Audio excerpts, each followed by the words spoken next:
হযরত মিকদাদ ইবনে আওসাদ রাদিয়াল্লাহু তাআলা আনহু বলেন, আমি নবী করিম সাল্লাল্লাহু আলাইহি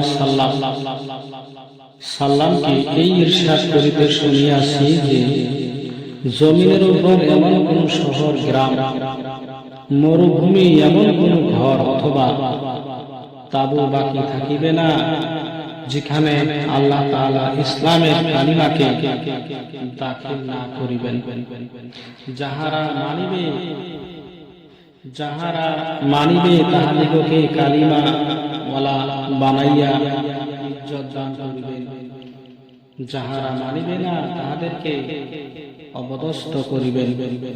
এতপর তাহারা মুসলমানদের অধীনস্থ হইয়া থাকিবে। এই কালিমা যে কোনো দেশের মানুষের হোক, যে কোনো শহরের মানুষের হোক, যদি মানে আল্লাহ তাআলা তাদেরকে কামিয়াব দান করবে। আর যারা না মানব, আর যারা না পড়ব, তাদেরকে আল্লাহ তাআলা ক্ষতিগ্রস্ত করবে। এজন্য আমরা সবাই কালিমার উপরে আমল করব ইনশাআল্লাহ।